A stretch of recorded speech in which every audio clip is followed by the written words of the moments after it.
Bonsoir, bienvenue à vous en direct. Votre émission pour aller plus loin ce soir sur la volonté de réformer la France. François Fillon promet de tenir bon s'il est élu président. Les syndicats émettent déjà un avis de tempête sur le front social. Alors comment concilier réforme et syndicats? Peut-on se passer des organisations syndicales? C'est le grand débat à suivre. Après le succès de la primaire de la droite et du centre, celle de la gauche patine. Ce principe de la primaire a ramené l'ordre chez les Républicains, mais il crée le désordre chez les socialistes. Alors, la primaire, atout ou poison? C'est l'un des thèmes du match des idées qui opposera le sociologue Michel Vievorka à Laurence Parisot, ancienne présidente du MEDEF. Enfin, l'entretien, mon invité pose cette question. A-t-on encore le droit de ne pas avoir de religion? Le journaliste et essayiste Joseph Massescaron prône la lucidité face aux religions. Dans son dernier essai intitulé L'horreur religieuse, il part en croisade contre le tout religieux. Le grand entretien tout à l'heure. Voilà donc pour le programme. Merci de nous suivre. Vos réactions avec le hashtag OVPL. Et avant d'accueillir mes premiers invités, le tour d'horizon de l'actualité du jour par Cécile Sixou.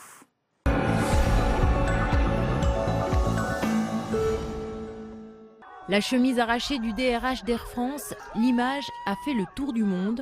Les 3 ex-salariés de la compagnie aérienne, des militants CGT, accusés d'avoir agressé 2 cadres lors d'une manifestation en octobre 2015, ont été condamnés à des peines de 3 à 4 mois de prison avec sursis par le tribunal de Bobigny.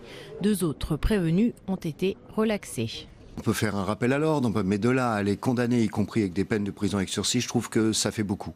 C'est une forme de criminalisation. Jean-Marc Janaillac, le PDG d'Air France KLM, auditionné au Sénat ce matin, a mis l'accent sur son souhait de revenir à un dialogue social apaisé entre syndicats et négociateurs d'Air France, sans recours à la grève comme moyen de pression. En séance. Pour l'adoption 183. Contre 51, le Sénat a adopté. Le projet de loi de finances pour 2017 n'est donc pas adopté. La droite sénatoriale voulait taper fort. Cet après-midi, elle a rejeté le projet de loi de finances du Sénat sans même le discuter en séance.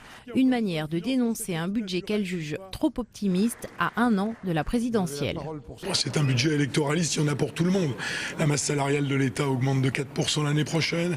On fait des cadeaux aux associations. Voilà, on est en fin de parcours, il faut sauver les meubles avant la présidentielle et donc on est prêt à faire n'importe quoi.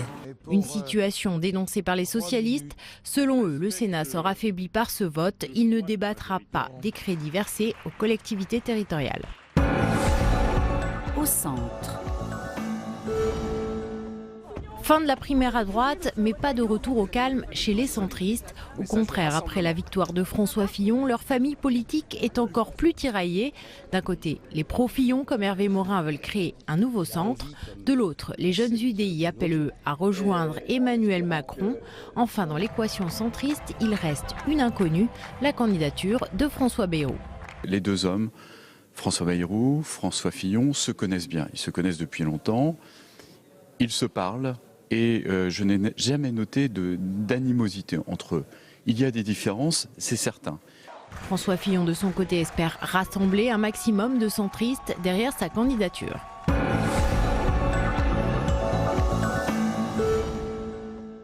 Il était gendarme, il s'appelait Christian Ruzig, il avait 55 ans et il a été tué samedi dernier violemment et délibérément par un automobiliste qui tentait de contrôler.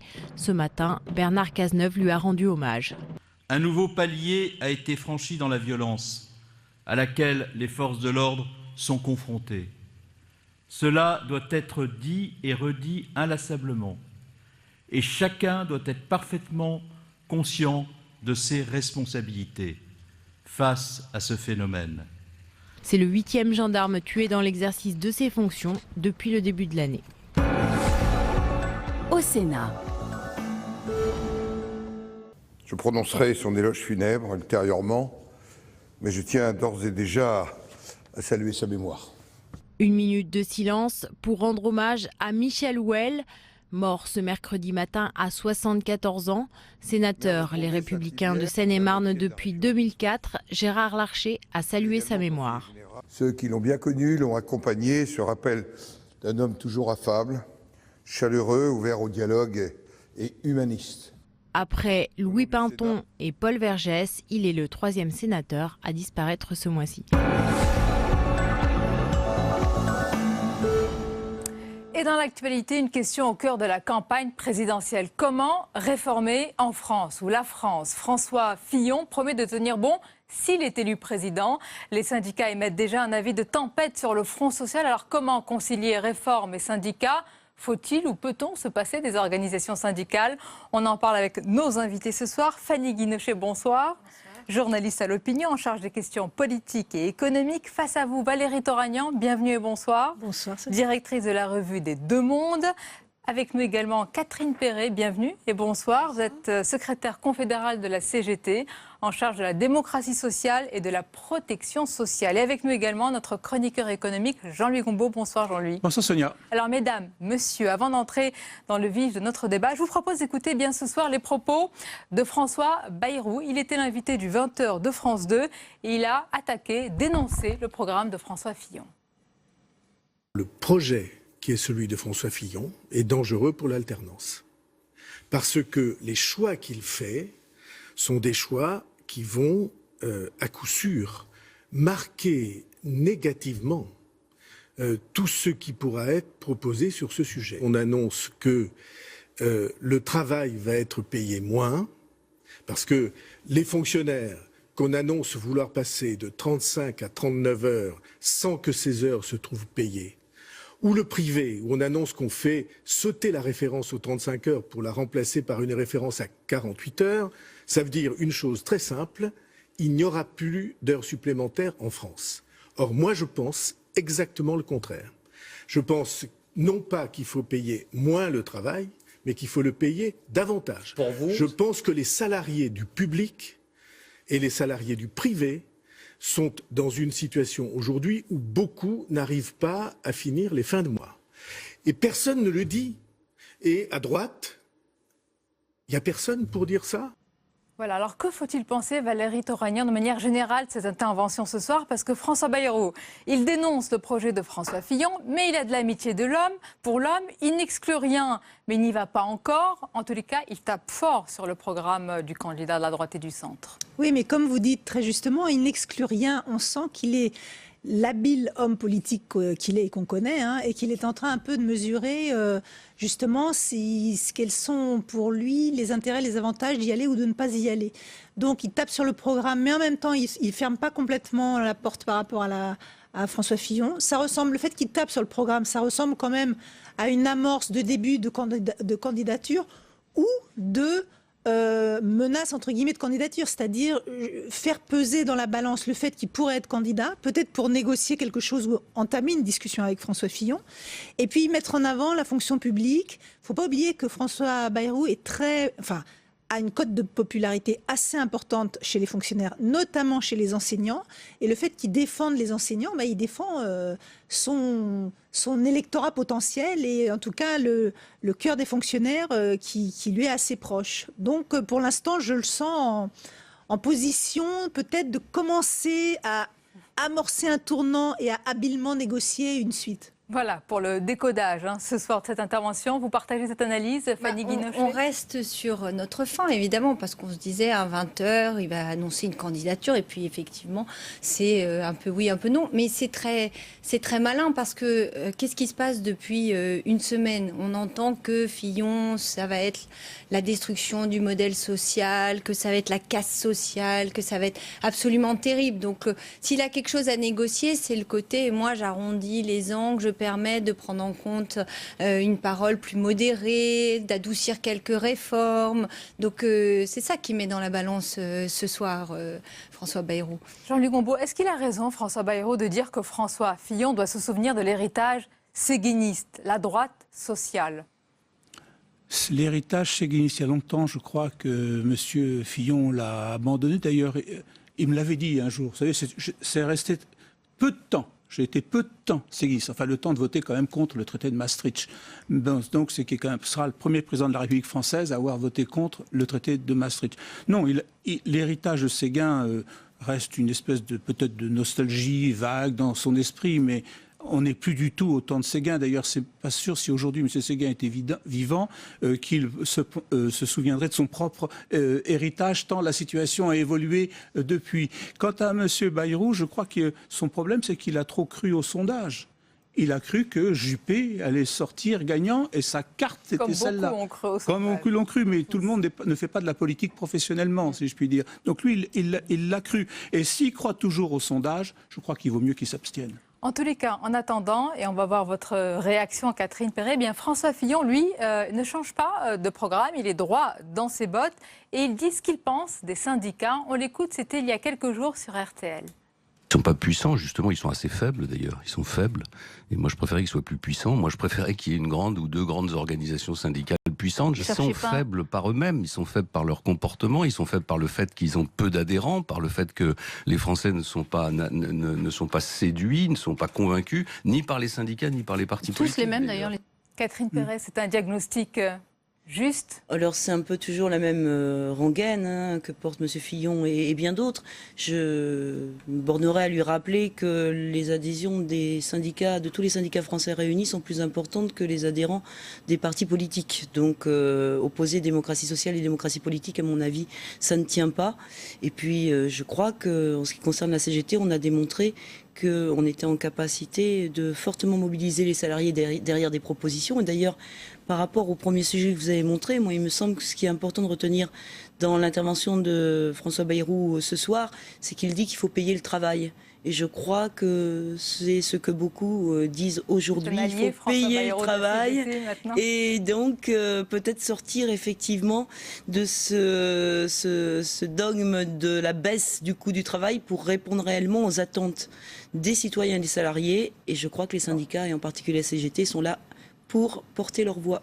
Alors, porter leur voix et même, comment dire, presque avoir une réaction par anticipation. Quel est votre avis, Fanny Guinochet, quand on voit que la CGT et d'autres tirent tirent même beaucoup la sonnette d'alarme, disent attention, si ce programme reste tel quel, eh bien, il va y avoir sur le front social une grande effervescence. C'est le jeu, c'est normal quand même, c'est la posture. Si eux ne le font pas, qui le fera? Surtout que la potion Fillon, elle promet quand même d'être dure à avaler si jamais François Fillon l'emportait l'année prochaine, puisque c'est à la fois, c'est sur tous les champs, c'est la fonction publique, on rallonge l'âge de la retraite, on revoit les indemnités chômage, on revoit ce que l'on met dans les remboursements de la sécurité sociale, ce qui ne veut pas dire que l'on détruit la sécurité sociale, mais on revoit on regarde ce qui va dans le panier de soins ou pas. Donc effectivement, sur le papier, la recette semble quand même difficile à avaler. Maintenant, les syndicats, c'est leur rôle aujourd'hui de défendre un certain nombre de mesures des salariés, surtout que, comme le dit François Bayrou tout à l'heure, les syndicats, François Fillon, ils ont aussi besoin de montrer qu'ils existent et qu'ils ne sont pas faibles. Et aujourd'hui, la politique, alors. Oui, mais en ce moment, il y a quand même une campagne. Les syndicats sont en campagne pour des élections professionnelles. On est en train de mesurer leur représentativité. En ce moment, il y a des enjeux très forts entre les centrales. Donc, ils ont besoin de se faire entendre parce qu'ils vont dans les entreprises en train d'essayer de trouver des voix. Et ces votes, ils sont très importants pour savoir qui demain sera le premier ou pas syndicat. Si la CGT passera devant, la CFDT passera devant la CGT, qui passera la barre des 8%. Donc, c'est absolument normal qu'ils aient cette posture. Alors on a ces éléments, si je puis dire, je ne vais pas parler de tambouille, Catherine Perret, mais interne malgré tout. Et en face, on a une méthode. Qu'en pensez-vous, celle de François Fillon? Nous verrons ce qu'il en sera en 2017, mais pour le moment, il dit que son programme est clair, que désormais tout le monde le connaît, et parce que tout le monde le connaît, eh bien, il va l'appliquer et il pourra le faire après, si jamais il a le suffrage des Français. Valérie Toragnan. Oui, mais c'est très important, si jamais il a le suffrage des Français, s'il remporte l'élection présidentielle, ça voudra donc dire qu'il y a une majorité de Français qui se sera prononcé en faveur d'un homme et d'un programme, quelle que soit l'opinion qu'on peut avoir sur ce programme. Donc, moi, je pense que effectivement, c'est en termes de réforme, c'est radical et ça va aller loin. Il a dit qu'il allait appliquer ces mesures et donc Pour l'instant, je pense qu'il mettra un peu d'eau dans son vin, mais pour l'instant, il continue à affirmer une ligne assez ferme. Voilà, je continuerai sur mes propositions. Mais la question que ça pose par rapport à ce qu'il va y avoir en face comme riposte ou comme résistance, c'est premièrement dire il y a un troisième tour social. Ça veut dire que d'entrée de jeu, on estime que le vote démocratique des Français, finalement, peut être relégué assez vite fait et d'une manière assez comme ça désinvolte, c'est-à-dire bon bah après tout, allez on y va pour le troisième tour social. Donc qu'une majorité de Français soit exprimée, ça veut dire quoi? Ça veut dire que ça n'a pas une importance aussi déterminante. Et en plus, comprenons-nous bien, moi je pense qu'on a besoin des syndicats et qu'il n'y a peut-être jamais eu autant besoin de syndicats en phase avec la réalité du pays et qu'il y a une énorme attente de la part des salariés pour un syndicat qui correspondent à leurs aspirations. Mais le problème, c'est quels syndicats, quelle représentativité, qui sont aujourd'hui les syndicats qui nous représentent. Aujourd'hui, on voit bien qu'entre la CGT et la CFDT, il y a un enjeu de pouvoir énorme, que si la CGT devient le deuxième parti, c'est une défaite historique, deuxième syndicat, pardon, c'est une défaite historique pour eux, ça n'a jamais été le cas. Et on voit bien aussi que la CFDT, elle est beaucoup plus à la manœuvre et beaucoup plus opérationnelle et crédible. Donc il y a tout ça dans ce contexte-là. D'ailleurs, moi, une chose m'a frappée, c'est que François Fillon n'a pas dit, comme Alain Juppé, j'arrive et je vais faire X ordonnances immédiatement. Il a laissé un peu le champ ouvert. Faut pas oublier que lui, il a été un fin négociateur. Hein. Il a mené des réformes, y compris voilà, quand il était... Il a des fins négociateurs dans son équipe, comme Gérard Larcher. Exactement, il est très, très, très bien entouré. Et peut-être que lui, il a déjà en tête une méthode qui n'est pas forcément celle des ordonnances, mais en même temps quelque chose d'assez rapide où pourrait y avoir une discussion avec les syndicats. Mais évidemment, il ne va pas abattre ses cartes maintenant et dire ce qu'il va faire. Jean-Luc Gombault, je vais vous laisser réagir, mais je vous vois depuis tout à l'heure vouloir réagir. Il y a beaucoup de thèmes qui sont abordés. Le premier dont parle Valérie Toragnan, elle a dit à un moment, il faut que les syndicats soient en phase avec la réalité, avec les besoins. C'est ça votre but fondamental, c'est d'être premier, de défendre les intérêts des salariés. Est-ce que vous pensez aujourd'hui que vous êtes en phase avec ces intérêts? Ben oui, on pense qu'on est en phase avec les salariés. Et nous, on se réduit pas à la réalité, justement. Parce qu'on pense que les salariés, ce dont ils ont besoin, c'est de voir un petit coin de ciel bleu se dégager et leur avenir un peu plus possible, un peu plus sécurisé, un peu plus d'espoir. Et qu'on pense effectivement que s'il y a plus de sécurité dans le travail, ça permettra plus de citoyenneté, plus de participation politique et plus de démocratie. Et ça, on en est persuadé. Il nous semble que aller voir les salariés sur leur lieu de travail, construire avec eux les cahiers revendicatifs, c'est ce qu'on est en train de faire, nous, à la CGT, depuis pas mal de mois. C'est ce qu'on a fait à travers notre code du travail du XXIe siècle. C'est ce qu'on est en train de bâtir à travers ce qu'on appelle les services publics du XXIe siècle, parce qu'on réfléchit à quel service public il faut. Normal, mais je crois que plus précisément, la question de Catherine Pérez, c'était finalement quand on a vu ce qui s'est passé, le psychodrame sur la loi travail, avec ce qui peut venir en 2017 et par rapport avec ce qui se passe à d'autres pays européens, est-ce que vous n'êtes pas, non pas d'un siècle passé, mais d'un autre temps? Ah non, on pense au contraire qu'on est très moderne et nous, on considère pas que Fillon il a gagné les élections présidentielles. Vous avez tout à fait raison. C'est une primaire, c'est moins de 4 millions d'électeurs, c'est 14 millions de voix qui lui manquent pour devenir président de la République. Donc pour nous, notre travail de syndicaliste, c'est d'expliquer aux salariés justement ce qu'il faut pour le pays demain, pour qu'ils vivent mieux. Et justement, c'est en portant des propositions alternatives qu'on va Lors de la faire avancer. précédente élection, vous vous êtes quand même exprimé sur le candidat, clairement. Et vous avez fait de la politique. On s'est exprimé effectivement vous le regrettez en 2012 vous ne le ferez plus en 2017 par rapport au bilan de Nicolas Sarkozy. Pour François Hollande. C'est comme ça que ça a été interprété, y compris porté par les médias. Je pense que ça nous a servi de leçon et je crois qu'on ne refera pas cette erreur. C'est intéressant de le noter. Jean-Luc Gombault. Vous avez raison, madame, de dire que François Fillon n'est toujours pas élu. Ça a été un excellent candidat de primaire, alors qu'Alain Juppé était un excellent candidat de présidentiel. Et on verra si M. Fillon peut franchir le cap. Cela dit, quand il dit les syndicats sont faibles en France, c'est incontestable. Dans le privé, les syndicats tous ensemble, ça fait 5% de représentation des salariés du privé. Et aucun syndicat en France ne peut se prévaloir de plus de 1 ou 2% de l'ensemble des salariés du privé. Mais ce qu'on constate, c'est deux choses, à mon avis. C'est d'abord que c'est un phénomène général en Europe. Si on va voir les élections, le référendum de Renzi dimanche prochain, tous les syndicats se sont opposés aux réformes qu'il a proposées en matière de contrat de travail, notamment, et malgré tout, c'est passé. Les syndicats allemands se sont battus comme des chiens contre la réforme Schröder, plus d'ailleurs que ce qu'il y a eu en France sur la loi El Khomri, et c'est pourtant passé. Et pourtant, les syndicats allemands sont nettement plus forts, évidemment, que les syndicats français. Il y a quelque chose d'important. Il y a une exception, si je peux me permettre, c'est le Portugal. Où le Portugal est en train de revenir en arrière. Justement, ils avaient fait passer une loi de travail catastrophique, et aujourd'hui, ils sont en train de revenir et sur la question de la réduction du temps de... Enfin, ils sont en train de remettre en place la réduction du temps de travail et de revenir sur la loi travail. Vous pensez qu'on peut revenir en France sur la loi travail ? Si le Portugal le fait, en France, on peut le faire aussi. Alors, je pourrais prendre également... Pardonnez-moi, les décrets sont en train de passer. Oui, mais une loi, ça se défait. Alors, justement, ce que je voulais signaler aussi, c'est une deuxième chose. C'est qu'il y a un changement profond, notamment qu'a marqué la loi El Khomri. Jusqu'à présent, le droit du travail était une espèce de contrepoids à l'aspect subordination des salariés face aux chefs d'entreprise. Or, aujourd'hui, on entre dans une nouvelle étape. On n'est pas à faire contrepoids par rapport à cela, on est simplement à vouloir adapter l'entreprise au changement et que le droit du travail doit s'adapter par rapport aux changements auxquels sont confrontés un certain nombre d'entreprises. Et là-dessus, vous vous opposez, parce que vous défendez les salariés, mais c'est une modification d'esprit absolument fondamentale, de mon point de vue.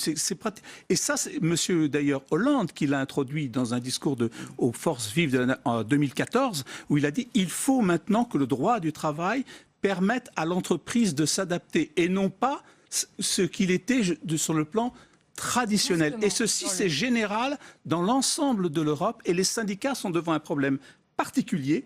Ils n'arrivent pas à contrebalancer cette tendance qui est maintenant inscrite. Vous allez nous répondre dans quelques instants, mais puisque vous avez parlé de François Hollande, parce qu'il s'agit aussi de dresser le bilan de ce quinquennat en termes de dialogue social, vous nous direz ce que vous en avez pensé, mais d'abord le rappel des faits et des éléments marquants de ce quinquennat sur le plan social avec Mounir Soussi. Moi, président de la République, je ferai en sorte que les partenaires sociaux puissent être considérés, aussi bien les organisations professionnelles que les syndicats. Une promesse prononcée lors de sa célèbre anaphore durant le débat d'entre-deux tours. À l'époque, il voulait placer la concertation au cœur de sa méthode et même inscrire le dialogue social dans la Constitution. L'exercice du pouvoir a mis à l'épreuve cette volonté. La loi travail portée par Myriam El Khomri a mobilisé contre elle la plupart des syndicats à l'exception de la CFDT. Une partie de la majorité est mise dans la rue des dizaines de milliers de manifestants pendant plusieurs mois. Autre texte emblématique, la loi Macron ou la loi pour la croissance, l'activité et l'égalité des chances économiques. Là aussi, le gouvernement a dû engager sa responsabilité pour la faire adopter. Pour ces deux lois, l'exécutif a dû utiliser le 49.3 devant le Parlement, un procédé qui a quelque peu abîmé le dialogue social si cher à François Hollande. Le chef de l'État a tenu 4 conférences sociales jusqu'à présent, rassemblant les partenaires sociaux et le gouvernement.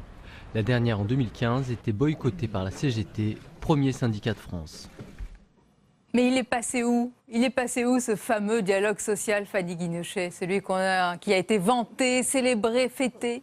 Tout au long du quinquennat, on nous a dit qu'on faisait du dialogue social, mais effectivement, ça a fait pchit. C'est vraiment une déception. Et là, je pense que c'est une déception en plus partagée à peu près du côté de tous les syndicats.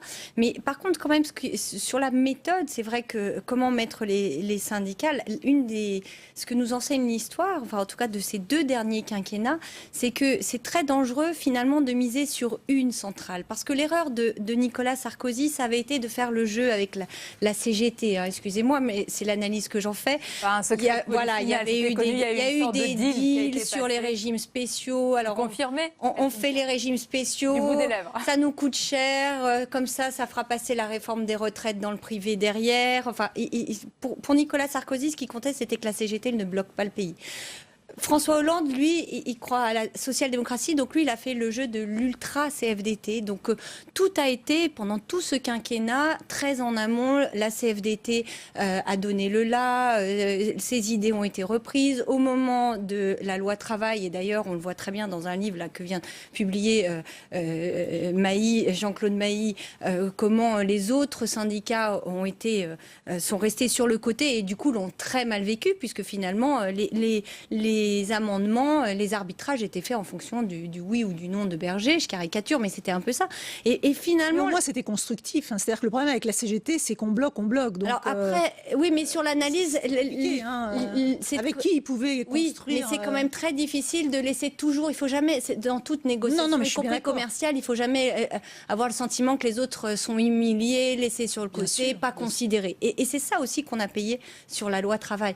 Maintenant, il y a quand même quelque chose dans le droit, c'est que Gérard Larcher, dans une loi du 31 janvier 2007, a fait passer l'obligation de concertation préalable. Larcher est dans l'équipe quand même de Fillon. Alors ça ne veut pas dire une négociation, ça ne veut pas dire qu'on a l'approbation des centrales, mais quand même... Il y a une sensibilité sociale forte. Cette nécessité, alors elle n'apparaît pas du tout dans les discours de François Fillon aujourd'hui, mais on peut se dire que comme elle est dans la loi, comme Gérard Larcher, vous l'avez dit, Sonia, est quand même au cœur de son dispositif, on pourra avoir des concertations avec les syndicats. Catherine Parra, je vous laisse répondre à cela. Et puis au coup de griffe de Valérie Toragnan, sur votre rôle qu'on a vu lors de la loi travail. L'ère Nicolas Sarkozy, avec Fillon Premier ministre et Larcher au ministère du Travail, c'est la loi sur la représentativité. C'est donc, suite à la position commune CGT-CFDT, la grande loi sur justement la question de l'accord majoritaire, du travail sur le dialogue social, qui n'a jamais d'ailleurs été complètement achevé, et que la loi El Khomri et la loi Rebsamen n'ont pas été en capacité de mener jusqu'au bout.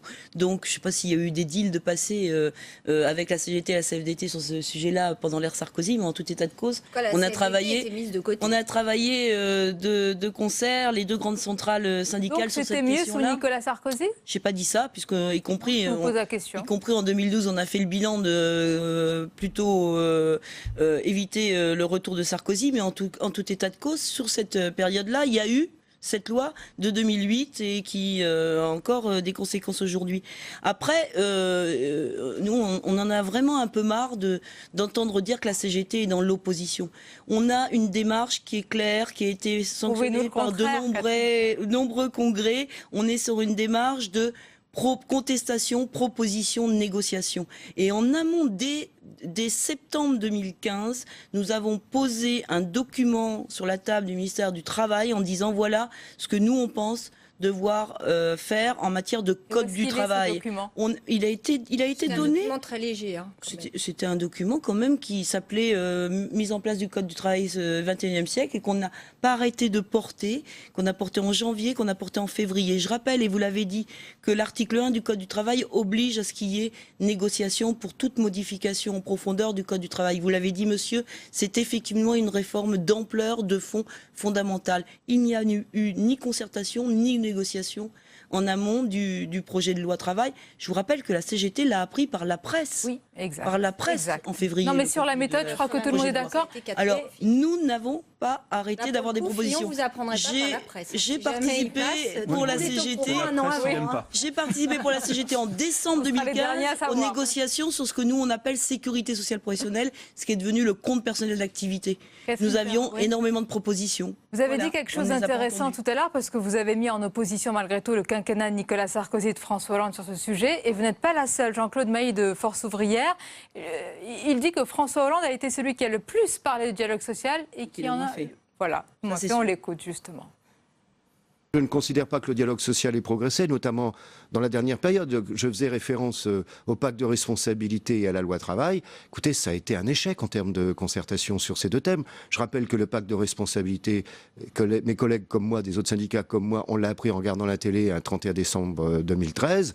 Et sur la loi travail, on a eu le projet définitif en le lisant dans les journaux. On ne peut pas dire que ce soit un modèle de dialogue social. En tous les cas, avec les présidents précédents, ils parlaient peut-être moins de dialogue social, mais en tous les cas, il y en avait un peu plus. Mais Jean-Luc Gombault, expliquez-nous, les syndicats ils devaient être chouchoutés, choyés. Pendant ce quinquennat, on ne parlait que d'eux. Il y avait des grandes conférences sociales. Qu'est-ce qui s'est passé ? Je pense qu'on sous-estime ce qui s'est passé ces dernières années en termes d'analyse de ce qu'est la crise. L'importance, l'analyse que fait les différents partis politiques, et notamment M. Fillon, qui dit là, « je suis à la tête d'un État en faillite ».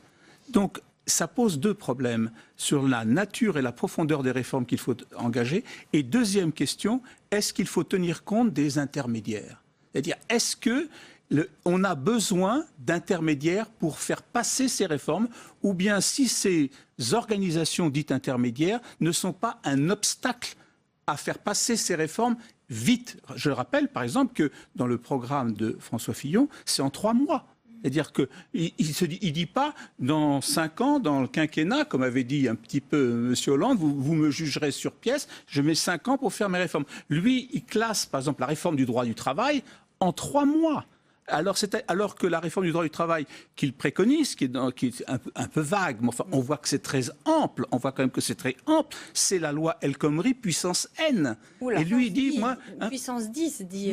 donc vous lui promettez... Oui, alors, vous voyez, je vais encore plus loin. Donc, voilà, hein. Donc, en fin de compte, comment il va faire ça? Donc, est-ce qu'il a le temps, en 3 mois, de prendre le pouls des organisations intermédiaires? Je pense pas je pense pas que ce soit ça dans son esprit. Il veut aller vite et donc le temps du débat n'est pas quelque chose qui accélère les processus. Pour lui, le temps du débat, c'est la campagne. Ça sera la campagne. Ça, c'est une autre méthode alors une autre très méthode. différente. Est-ce que ça veut dire qu'à partir du moment où, si c'est lui et s'il est élu, ou si c'est quelqu'un d'autre, ce vote, ce suffrage vaut approbation pour tout ce qui a été dit vraiment? Mais en tout cas, c'est quand même une légitimité. Ou alors, on n'est plus dans la Ve République, mais il a les suffrages. Ou dans la République tout court. Ou dans la République tout court, ou dans la démocratie tout court d'ailleurs.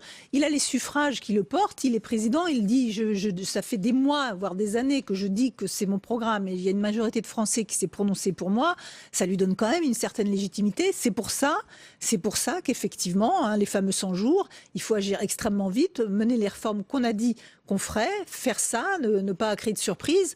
Mais moi, je pense que François Fillon et les gens autour de lui, cette question de la concertation, c'est très juste. Il y a ceux qui en ont beaucoup parlé, qui l'ont moins fait. Il y a ceux qui en ont moins parlé et qui finalement, par derrière, dans un jeu de relations et une culture aussi de ces relations qu'on peut avoir avec les centrales syndicales, finalement sont arrivés à faire avancer les choses et à obtenir plus. Donc, je ne sais pas encore ce qui va se passer au niveau de François Fillon. Il y a quand même une chose qu'il faudra rappeler, c'est que les syndicats aujourd'hui, on l'a dit, on le répète, c'est 11% des salariés, c'est pas grand-chose. On parle toujours des syndicats et des représentants syndicaux, mais les salariés, il faut qu'ils s'expriment, ils s'expriment peu. Il y a aussi autre chose que François Fillon a dit qu'il ferait, c'est la fin du monopole syndical au premier tour des élections. Majeur. Ça, c'est important. Et ça, c'est important. Ça veut dire que n'importe quel salarié, et pas seulement les salariés qui sont encartés dans les centrales, pourront se présenter à des élections, et ça rompt un peu avec, pardon, mais un conservatisme aussi qui est celui des syndicats. On est dans une France qui a beaucoup de conservatisme, et aussi du côté des syndicats. Et je rappelle que c'est bien de protéger les acquis de ceux qui ont du travail, mais il y a aussi tous les exclus à la marge, c'est-à-dire tous les chômeurs et tous les jeunes qui n'ont pas accès au marché du travail. Donc c'est bien de protéger ceux qui ont du travail, mais tous ceux qui sont à la porte et qui attendent, c'est aussi ça qui est important de Il change souligner. clairement de logiciel, hein. Ça c'est clair qu'il veut absolument, il passe outre, et c'est vrai que je pense qu'il part de son expérience en 2003, il a eu une réforme des retraites quand même, Fillon, il a vu la difficulté que c'était. Après il y a effectivement... Mais il l'a fait. Et il l'a faite. On se souvient... en 2005. Oui, on se souvient de son temps de Premier ministre, mais il est quand même passé par le ministère du Travail aussi. Et c'est vrai que je pense que... Il a cette culture, il a une pratique. Oui, il a la pratique et il sait, c'est ce qu'il dit, qu'il passera outre et qu'il ne cédera pas aux intimidations syndicales. Il a cette volonté affichée. Il peut aussi... C'est pour ça que je faisais le parallèle avec la loi Larcher de 2008, où il est Premier ministre. C'est ce qu'il propose là dans son programme, c'est le contraire de ce qu'il a fait dans le cadre de la loi Larcher. Concertation ne veut pas dire négociation. Non, mais ne veut pas dire aval. La question du référendum et la question de l'ouverture des salariés, de la représentation des salariés, c'est le contraire de la loi Larcher. Comment vous envisagez votre rôle? Il y a un peu d'incohérence là-dedans. Oui, mais enfin, c'était Sarkozy qui était président de la République, et peut-être aussi je crois que ce chef politique ne connaît pas bien le monde du travail. D'ailleurs, je crois qu'il n'a jamais travaillé et que moi je l'encourage à aller voir. Et oui, mais il a été, je crois, un peu assistant parlementaire et après beaucoup politique depuis très très longtemps. Peut-être que les Français en ont un peu marre d'ailleurs de ces gens qui parlent. Il y a des gens qui parlent du travail sans savoir ce que c'est que le travail. De même qu'il y a des gens ce que veulent les citoyens aujourd'hui, c'est mieux travailler, être reconnus dans leur travail, ils veulent travailler pouvoir vivre de leur travail. Pardonnez-moi, vous avez entendu ce qu'a dit Valérie Toragno? Oui, j'ai entendu. Mais les jeunes aujourd'hui, d'ailleurs, les jeunes, ils n'ont pas voté à la primaire de la droite, je crois. Et les jeunes aujourd'hui, qu'est-ce qu'ils disent? Pas non plus syndiqués. Ils s'opposent à l'ubérisation, ils se regroupent pour dire on veut plus de protection. C'est ce qu'on travaille, nous, au CGT, avec par exemple les représentants des étudiants. Les jeunes, ils veulent surtout du travail. Ils disent du travail, mais ils veulent du travail reconnu. Ils veulent un contrat de travail. Mais il y a quand même Ils s'organisent en ce moment, on a des exemples. Mais il y a des exemples, de jeunes regardez. qui s'organisent en disant nous, on ne veut pas être ubérisés. On veut un contrat de travail, on veut des protections. Non, mais à force de dire dans ce qu'ils veulent, dans ce pays, il y a l'argent du système. Dans ce pays, il y a l'argent pour que tout le monde ait sa place et soit reconnu à part entière. Alors, je dis un exemple. Airbus qui vient d'annoncer des centaines de licenciements. C'est 3,5 milliards d'euros donnés en dividendes aux actionnaires, 2 fois plus en 5 ans. Cet argent-là, il doit servir à l'intérêt général, à donner du travail et du travail reconnu. C'est ça dont on doit parler dans la campagne présidentielle. Sur la place et la voix quand même des salariés, reconnaissez qu'il y a eu quelques exemples dans l'actualité qui ont regardé chez Smart. Vous avez un référendum qui passe, qui dit que les salariés sont prêts à faire un certain nombre d'efforts pour garder leur job, alors que les syndicats sont prêts à travailler plus sans être augmentés. Idem sur le travail du dimanche. Le travail du dimanche qui est vilipendé.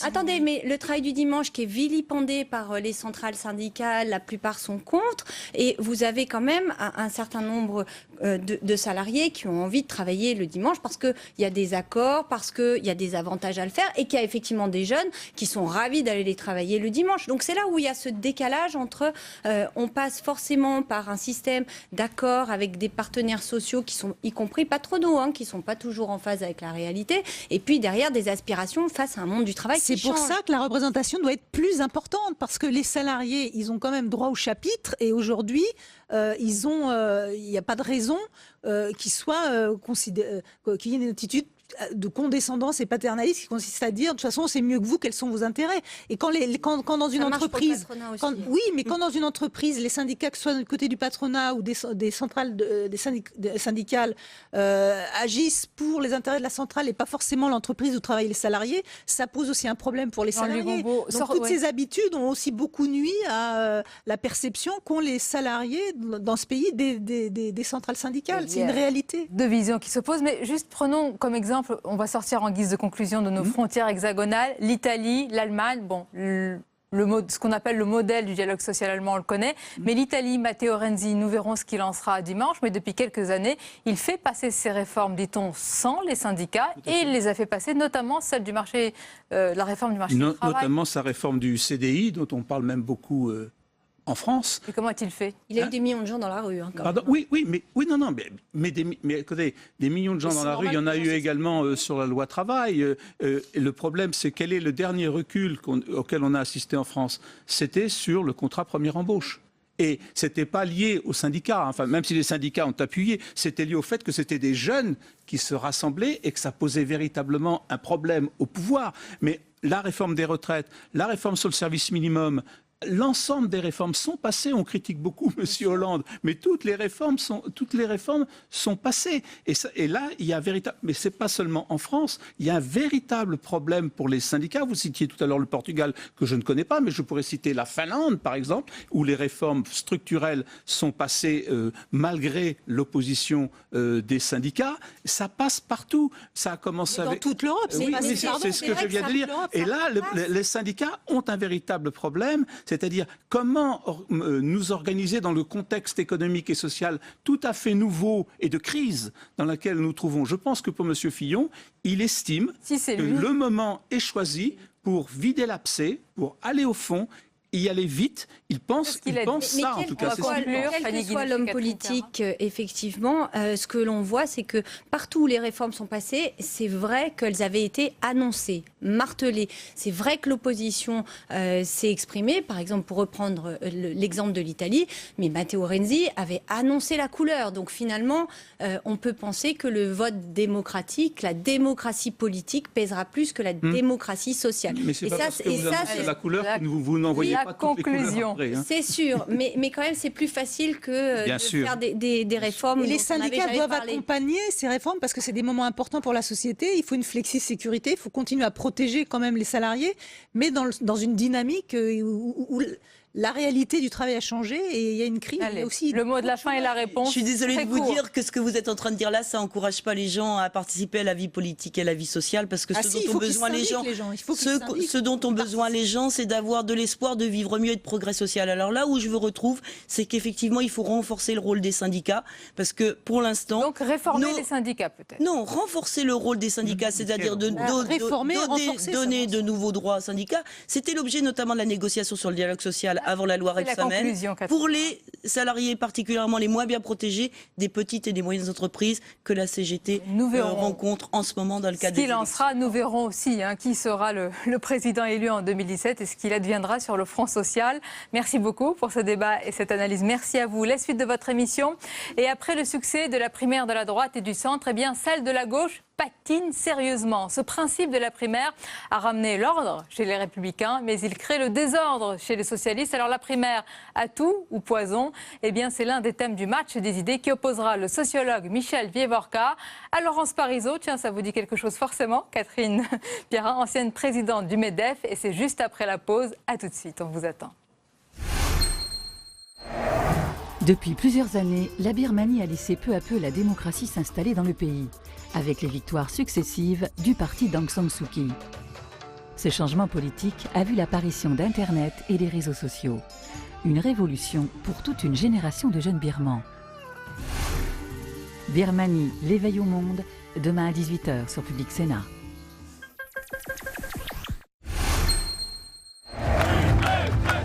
Ils diront que je suis trop dur, ou trop mou, à gauche, au centre, ou nulle part, étatiste, ou hyperlibéral, gaulliste, ou atlantiste, que sais-je encore, tout cela, je vous l'assure, me laissera serein et conforté dans mon projet. Vive la République et vive la France! Juppé, chronique d'un favori dans la primaire, samedi à 22h sur Public Sénat. Et bienvenue à vous, toujours en direct si vous nous rejoignez à l'instant. La suite de votre émission pour aller plus loin, le match des idées qui est consacré ce soir à 3 questions, 3 sujets de réflexion et de débat. D'abord, que faut-il penser du système de la primaire? Célébré à droite, eh bien ce principe pose de nombreuses questions à gauche, alors antidote ou venin dans notre démocratie. Et puis autre question d'actualité, la France est-elle prête pour des réformes dites radicale? Enfin, une question d'actualité importante sur ce qui peut se passer ce dimanche en Italie avec un référendum, véritable stress test pour la zone euro. Et sur tous ces thèmes, nos invités ce soir, Laurence Parisot, bonsoir. Bonsoir. Et bienvenue, vous avez été à la tête du MEDEF et avec nous le sociologue Michel Vievorka. Bonsoir. Bonsoir. J'avais rappelé à nos téléspectateurs que vous reviendrez régulièrement dans cette émission. On est ravis de vous accueillir. Et avant d'entrer dans le vif de notre débat, je vous propose d'abord de revenir sur l'époque où la gauche, c'était en 2007, avait inauguré la formule de la primaire. Presque 10 ans après, la droite réussit haut la main. Et puis la gauche, les socialistes se posent beaucoup de questions. On voit tout cela avec Cécile Sixou. Les premiers à imposer des primaires, ce sont les socialistes. Dès 2006, ils organisent un vote ouvert aux adhérents pour choisir leur candidat. Après une campagne interne, Ségolène Royal remporte le vote face à Dominique Strauss-Kahn et Laurent Fabius. En 2011, le parti ouvre sa primaire à tous les électeurs inscrits sur les listes électorales. Elle autorise également la participation d'un autre parti, le PRG. 6 candidats se retrouvent autour de la table. François Hollande, Martine Aubry, Manuel Valls, Arnaud Montebourg, Ségolène Royal et Jean-Michel Baillet. François Hollande sort grand gagnant de cette élection, légitimée par le vote de 2,8 millions de personnes. L'idée fera des petits chez les Verts qui, dès 2011, organisent une primaire remportée par Eva Joly face à Nicolas Hulot et cette année par Yannick Jadot face à Michel Rivasi. Elle sera surtout reprise par la droite. Après la défaite de Nicolas Sarkozy en 2012 et la guerre Copé-Fillon, les Républicains veulent trouver un candidat légitime. C'est un succès. La primaire de la droite et du centre mobilise 4,3 millions de votants. François Fillon remporte haut la main le scrutin. Paradoxalement, à gauche, où le principe des primaires est désormais inscrit dans les statuts du parti, il aura fallu de vifs débats pour qu'elle soit envisagée pour le début de l'année prochaine. Voilà, et d'abord votre avis général, Laurence Parisot, votre regard sur les primaires célébrées et fêtées en ce moment à droite avec la victoire de leurs champions de la droite et du centre, et ça pose énormément de problèmes chez les socialistes. Que faut-il en penser? Personnellement, j'ai toujours été plutôt réticente à l'égard du principe des primaires, pour plusieurs raisons. Tout d'abord, je n'aime pas qu'on cherche absolument à américaniser notre vie publique et politique. Ensuite, honnêtement, ça ne correspond pas du tout à l'esprit de nos institutions et notamment du principe de l'élection du président de la République au suffrage universel qui implique la rencontre d'une personne avec l'ensemble de la population. Et puis, et c'était peut-être ça qui motivait le plus ma résistance, j'avais très peur, j'ai toujours très peur d'un mécanisme qui favorise la démagogie et d'un mécanisme qui favorise aussi les candidats les plus ultra ou extrémistes de leur camp. Alors quand je dis ça, je ne pense pas forcément à François Fillon, mais vous avez rappelé dans votre reportage le cas, à mon avis, emblématique de la primaire Europe Écologie Les Verts, qui a évincé Nicolas Hulot, qui aurait été un candidat tout à fait passionnant, intéressant, et qui aurait pu contribuer du coup à un débat national très passionnant, je crois, dans une élection présidentielle, et qui a choisi Eva Joly.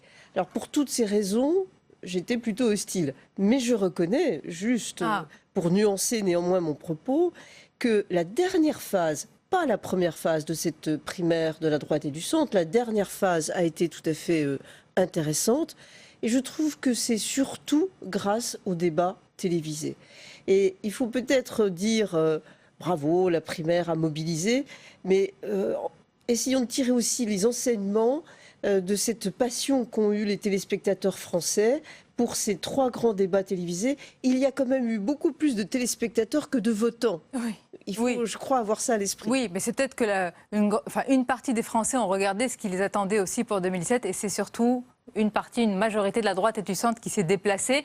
Alors, Laurence Parisot, pas tout à fait convaincue sur le système des primaires, face à vous, Michel Hovorka, qui avait appelé justement à ce qu'il y ait cette primaire à gauche. Écoutez, c'était il y a juste un an que nous est venu à quelques-uns l'idée de demander, d'exiger même, d'une certaine façon, une primaire des gauches, donc de toute la gauche, et des écologistes. Nous étions une dizaine qui n'avions absolument pas de poids dans la vie politique très instituée. Les 2 plus politiques d'entre nous, c'est Danny Cohn-Bendit, qui est quand même un électron assez libre, et Yannick Jadot, député européen. Et donc nous avons lancé cette idée et nous voulions 2 choses et non pas une, et c'est très important pour comprendre pourquoi une primaire peut marcher ou ne peut pas marcher. Nous voulions évidemment le processus politique, la désignation, le choix d'un candidat, mais nous voulions aussi que ce processus soit informé par des débats citoyens, des débats où les grands thèmes du moment auraient été discutés de façon à ce que le jour où il y a ces grands débats télévisés que Laurence Parisot vient d'évoquer, ce jour-là, il soit clair que ce soit sur l'Europe, sur l'environnement, sur l'éducation, etc., qu'il soit clair que les questions ont déjà été préparées en quelque sorte par en bas, par en dessous. Et donc nous avons lancé cette idée. L'establishment, non seulement politique, mais même médiatique, au début nous a un peu rionné. Je me souviens, ça a été pour moi le sommet, M. Le Guen, disant que nous devrions consulter, sous-entendu un médecin, si nous pensions qu'une primaire était possible. Et puis, vive les sondages, parfois, un sondage a dit... Souvent. En tout cas, cette fois-ci, un sondage a dit, mais à 80%, les électeurs de gauche veulent une primaire. Donc du coup, ça a été débattu, ça a fait du bruit. Nous avons organisé un certain nombre de débats citoyens. Nous avons rencontré les responsables des partis politiques concernés et assez rapidement, il était clair. Vous avez eu la belle idée qui est maintenant un véritable bâton de dynamite entre les mains des socialistes. Oh, j'ai failli dire une grossièreté, c'est pas un bâton de dynamite, c'est un bâton empoisonné, disons. Et c'est pas du tout la primaire que nous voulions, évidemment. Et donc, je ne ferai pas de théorie générale, c'est pour ça que j'apprécie les les nuances ou les hésitations de Laurence Parisot. On ne peut pas avoir une théorie générale sur c'est nécessairement une bonne chose ou c'est nécessairement une mauvaise chose. Je crois qu'il y a des primaires réussies et des primaires qui ne sont pas réussies. Oui, en plus, il y a aujourd'hui, dans le cas de la gauche ou du Parti socialiste, une considération très particulière qui est que la primaire concernerait le président de la République en exercice. Et qu'est-ce que cela veut dire pour nous tous, les Français, d'avoir un chef de l'État qui soit en compétition et confronté pendant un temps certes limité, mais à des concurrents qui n'ont pas d'obligations institutionnelles. Laurence Parisot, dans les sondages, les Français veulent le voir concourir à cette primaire et se frotter aux autres candidats. Alors là, il faut quand même se poser la question du sens. Vous avez raison, hein, mais il faut se poser la question du sens de ces réponses des Français. On voit bien que la primaire de la droite et du centre a d'abord servi à évincer Nicolas Sarkozy de toute candidature à l'élection présidentielle. Tous ceux qui, à gauche, ont très envie d'une primaire, c'est pour évincer François Hollande. C'est clair. Écoutez, nous, dans le petit groupe que nous avions formé... Je parle des électeurs qui, dans les sondages... Nous nous sommes posé la question, et certains d'entre nous ont dit ça va servir à évincer François Hollande, et d'autres ont dit quelle chance formidable lui est offerte, parce qu'il était déjà mal dans les sondages à l'époque, quelle chance formidable est offerte à François Hollande de se relégitimer, de retrouver une assise politique et de pouvoir dire, s'il combat et qu'il l'emporte, de pouvoir dire je suis à nouveau le candidat de toute la gauche et des écologistes. Donc, bon, je rajoutais autre chose sur ce statut singulier du chef d'État. Il a quand même, comme patron du Parti socialiste, voulu des primaires. Il a quand même accepté, il n'a jamais contesté, avant d'être président, le fait que dans les statuts de son propre parti, il y a une primaire. Et les électeurs qui voient qu'aujourd'hui, il n'est pas exclu que le chef de l'État dise finalement la primaire, qui trouve les mots, qui laisse entendre que M. Cambadélis ne l'a pas très bien compris, qu'il ne lui avait pas vraiment dit qu'il accepterait d'aller à une primaire. Bref, cette rumeur qui est de plus en plus forte, sur laquelle peut-être il court-circuiterait la primaire, va être perçue une fois de plus comme une façon pour les personnages politiques, pour la classe politique, je dirais, et pas seulement pour lui, mais lui d'abord, de dire une chose un jour, une autre un autre. Et donc, oui, il y a le statut du chef de l'État, oui, il y a, comment dire, le respect que nous devons aux institutions, mais oui, il y a aussi ce sentiment que les hommes politiques disent ce qui les arrange au moment où ça les arrange pour passer à autre chose. Et donc, ça complique tout ce paysage, je crois aussi. Moi, en fait, je voudrais surtout mettre l'accent sur le fait que les Français ont vraiment envie de participer au débat politique. On l'a vu avec le nombre impressionnant de votants. C'est quand même assez remarquable parce que la droite n'a pas dans sa culture la tradition d'être aussi participative dans des enjeux politiques en dehors du moment de l'élection au suffrage universel. Et deuxièmement, les succès de toutes les émissions télévisées montrent bien aussi qu'on a bien envie de la confrontation, du débat, de l'échange, mais j'irais même un peu plus loin.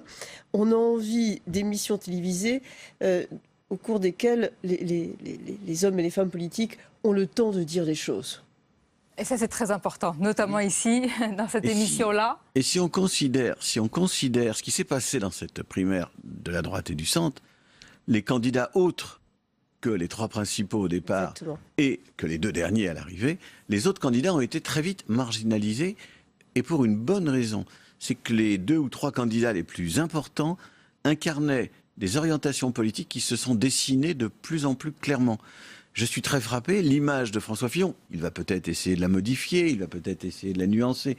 L'image d'Alain Juppé, il aurait peut-être essayé de modifier, mais les images étaient claires. On voyait très nettement, à l'issue de ce processus, on voyait très nettement 2 orientations possibles, pas toujours opposées, mais quand même assez distinctes. Oui, mais Michel Vivorca, vous voyez bien qu'une primaire conduit inévitablement à ce que les candidats développent des stratégies, même plus de premier tour, mais de tour, c'est vraiment de pré-premier tour. Donc des stratégies très dures, des stratégies parfois assez radicales pour attirer le public le plus militant, le plus engagé, le plus... C'est intéressant. C'est-à-dire que la campagne avec ce programme-là, plus dur en pour général. le cœur de l'électorat, ça va être très compliqué ensuite de rassembler tous les Français. Dans notre discussion... Vous parlez de François Fillon en l'occurrence. Tout à fait, mais en réalité, je pense surtout à Donald Trump. Donald Trump... Lui, il est élu, il a moins de problèmes. Oui, mais qui a gagné une primaire, parce qu'il était dans la primaire, Trump, des Républicains. Il a gagné une primaire avec un positionnement populiste, mais vraiment populiste. C'est ainsi qu'il est victorieux. Oublions même le combat contre Hillary Clinton. Et aujourd'hui, il est en train de nommer différentes personnes membres de son gouvernement qui n'ont rien à voir dans leur positionnement avec le positionnement originel de Donald Trump. Quelqu'un issu de Goldman Sachs qui l'a fustigé lui-même. Oui, exactement. Donc il y a un décalage aggravé par le système de primaire dans le choix du candidat. On peut dire des choses presque à l'envers. On peut dire que la primaire, dans le cas américain, je ne parle pas du cas français maintenant, la primaire dans le cas américain a fait apparaître un candidat qui était à l'image d'une grande partie de la société américaine. Il pouvait dire des mensonges, il pouvait avoir des propos racistes, il pouvait avoir des propos xénophobes, des propos machistes, tout ce qu'on voudra. Ça n'a pas empêché, au contraire, son succès. Et donc, ça veut peut-être dire que cet homme-là a tapé juste, de façon qu'on peut détester, nous autres, j'allais dire, les élites, nous autres, les gens qui appartenons à des catégories de la population que ça révulse, qui trouvent ça populiste, démagogique. Mais je ne suis pas du tout d'accord avec vous. Je vais au bout de mon raisonnement. Et donc, je pense que la primaire américaine nous a montré d'abord et avant tout l'état de la société américaine et la déliquescence des deux grands partis concernés. La déliquescence du Parti républicain, incapable finalement de mettre en avant des candidats ou un candidat ou deux plus acceptables, disons, et idem d'ailleurs pour le Parti démocrate. Et donc, c'est triste. Et qu'ensuite, l'homme ne tienne pas ses promesses, mais enfin, c'est le propre, malheureusement, de bien des leaders politiques. Oui, mais attendez, on ne peut pas dire que parce que Trump a eu des propos racistes, xénophobes, sexistes, au-delà de ce qu'on peut imaginer, que tous ses électeurs sont racistes, xénophobes et sexistes. Donc je ne vois pas les choses comme ça. Je pense que la primaire favorise la démagogie, favorise la simplification, favorise l'émergence de noyaux durs tout à fait déterminés et qui créent la dynamique interne de la primaire. Mais on peut peut-être alors comparer à l'autre système. L'autre système, c'est le parti choisit son candidat. Oui, mais... Et quand un parti choisit son candidat, vous savez très bien ce qui est très vite objecté, c'est la machine qui choisit, c'est l'appareil, c'est le clientélisme interne, c'est les rapports de force, etc. Est-ce que c'est beaucoup mieux? Les électeurs aujourd'hui, de la même façon qu'ils sont contents de choisir le président, sont contents aussi de choisir les candidats. Non, mais vous avez raison, Michel Viorca, on peut tout à fait critiquer la désignation par un parti. Quoique, en Allemagne, c'est comme ça qu'Angela Merkel a été désignée, qu'en Angleterre, c'est comme ça que David Cameron a été désigné. C'est pas... Donc des avantages et des inconvénients. Avantages et inconvénients, là où je suis vraiment d'accord avec Michel Viorca, c'est que peut-être que pour nous, en tout cas en France, il ne faut pas se dire une primaire systématiquement, une primaire dans toutes les conditions, une primaire quoi qu'il arrive. En tous les cas, à droite, la droite semble vraiment convertie à ce principe. Ce serait intéressant d'avoir votre avis, Laurence Parisot, sur le programme de François Fillon, parce qu'en ce moment, c'est haro sur François Fillon. Il est attaqué de toutes parts. Le Front National dénonce un programme de casse sociale. Pour la gauche, c'est une régression incroyable. Qu'en pensez-vous ? Tout d'abord, je remarque qu'il y a une dynamique Fillon qui est déjà très forte, puisqu'il y a des réactions très virulentes, exprimées avec vraiment beaucoup de bruit contre des différents aspects de son programme. il faut quand même avoir à l'esprit que les nuances sont très très très ténues entre le programme de François Fillon et celui d'Alain Juppé. Si Alain Juppé, vous entendez dire ça, il reviendrait tout de suite de Bordeaux, là, c'est pas possible. Non, la vraie différence... Essayez de montrer tout le contraire. Dans la vraie différence entre Alain Juppé et François Fillon était plutôt liée aux questions sociétales, où il y avait probablement une position plus centriste ou centrale d'Alain Juppé. Mais sur la philosophie même, la philosophie économique du programme, il s'agissait bien dans les deux cas, et il s'agit aujourd'hui pour François Fillon, de mettre la priorité sur la réduction des déficits, se donner les moyens de faire accroître la compétitivité des entreprises, ce qui suppose des charges fiscales nouvelles avec une hausse de la TVA et en même temps des allègements très significatifs côté entreprise. Et cela suppose aussi autre chose. Et ça, je trouve que c'est un point très intéressant qui peut faire l'objet de beaucoup de conflits, mais très intéressant. Cela suppose de revoir l'appareil administratif et on débat beaucoup des chiffres sur le nombre de diminutions de postes de fonctionnaires.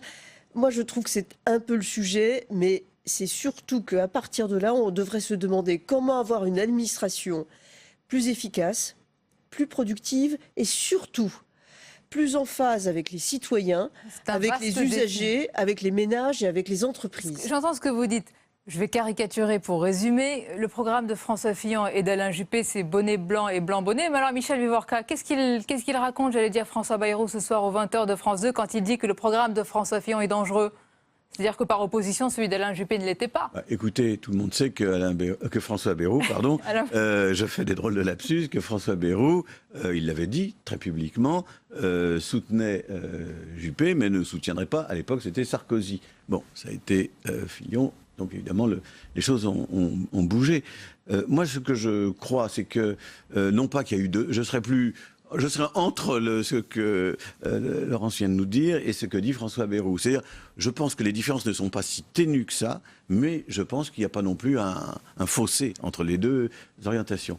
Mais ce que je voudrais dire, c'est ceci, et ça fait partie peut-être des avantages de la primaire, c'est que la primaire, elle a ouvert une nouvelle phase pour la droite comme pour la gauche, c'est-à-dire que le débat est terminé apparemment au sein de la droite, mais il est certain que rien n'est stabilisé, que les choses ont bougé.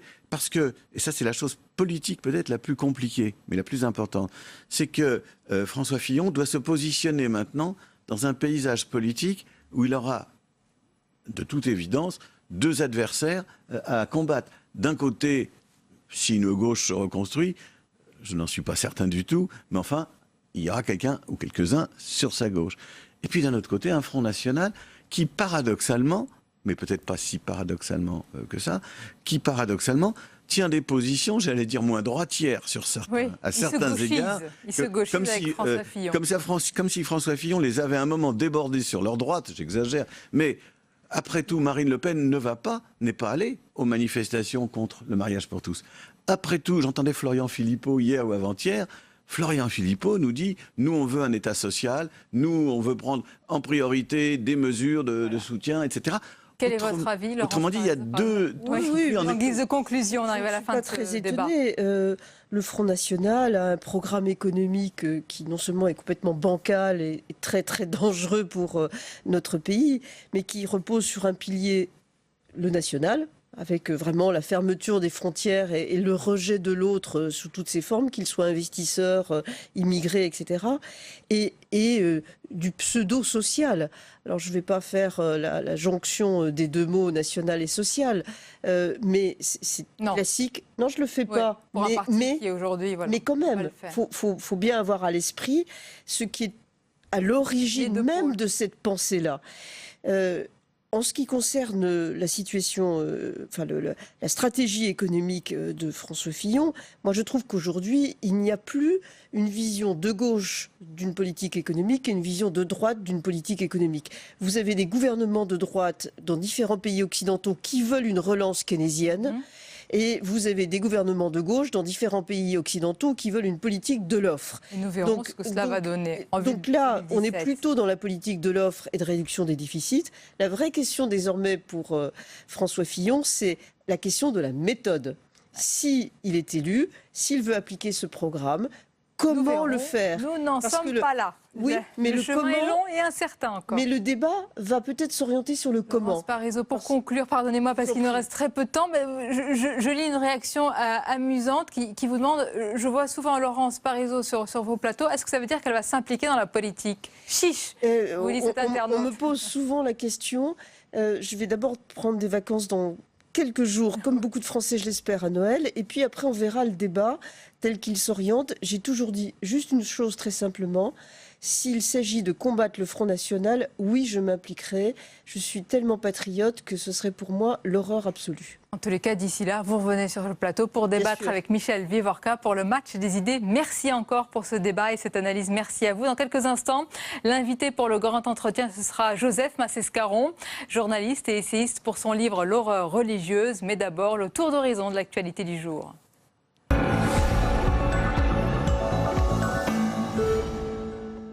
La chemise arrachée du DRH d'Air France, l'image a fait le tour du monde. Les 3 ex-salariés de la compagnie aérienne, des militants CGT, accusés d'avoir agressé 2 cadres lors d'une manifestation en octobre 2015, ont été condamnés à des peines de 3 à 4 mois de prison avec sursis par le tribunal de Bobigny. 2 autres prévenus ont été relaxés. On peut faire un rappel à l'ordre, mais de là à les condamner, y compris avec des peines de prison avec sursis, je trouve que ça fait beaucoup. C'est une forme de criminalisation. Jean-Marc Janaillac, le PDG d'Air France KLM, auditionné au Sénat ce matin, a mis l'accent sur son souhait de revenir à un dialogue social apaisé entre syndicats et négociateurs d'Air France, sans recours à la grève comme moyen de pression. En séance. Pour l'adoption 183, contre 51, le Sénat a adopté. Le projet de loi de finances pour 2017 n'est donc pas adopté. La droite sénatoriale voulait taper fort. Cet après-midi, elle a rejeté le projet de loi de finances du Sénat sans même le discuter en séance. Une manière de dénoncer un budget qu'elle juge trop optimiste à 1 an de la présidentielle. C'est un budget électoraliste, il y en a pour tout le monde. La masse salariale de l'État augmente de 4% l'année prochaine. On fait des cadeaux aux associations. Voilà, on est en fin de parcours, il faut sauver les meubles avant la présidentielle et donc on est prêt à faire n'importe quoi.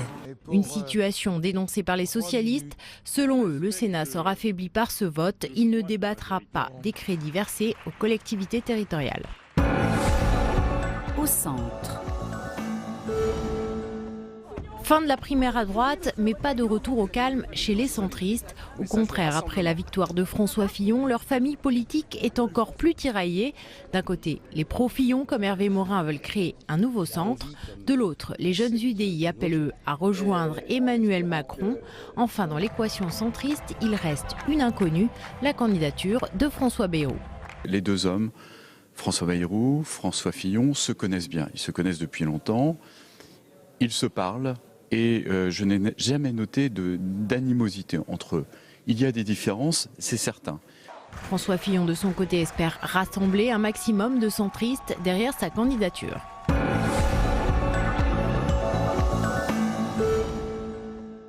Il était gendarme, il s'appelait Christian Ruzig, il avait 55 ans et il a été tué samedi dernier violemment et délibérément par un automobiliste qui tentait de contrôler. Ce matin, Bernard Cazeneuve lui a rendu hommage. Un nouveau palier a été franchi dans la violence, à laquelle les forces de l'ordre sont confrontées. Cela doit être dit et redit inlassablement. Et chacun doit être parfaitement conscient de ses responsabilités face à ce phénomène. C'est le 8e gendarme tué dans l'exercice de ses fonctions depuis le début de l'année. Au Sénat. Je prononcerai son éloge funèbre ultérieurement, mais je tiens d'ores et déjà à saluer sa mémoire. 1 minute de silence pour rendre hommage à Michel Houel, mort ce mercredi matin à 74 ans. Sénateur Les Républicains de Seine-et-Marne depuis 2004, Gérard Larcher a salué sa mémoire. Ceux qui l'ont bien connu, l'ont accompagné, se rappellent d'un homme toujours affable, chaleureux, ouvert au dialogue et humaniste. Après Louis Pinton et Paul Vergès, il est le 3e sénateur à disparaître ce mois-ci. La suite de votre émission, et c'est l'entretien pour aller plus loin.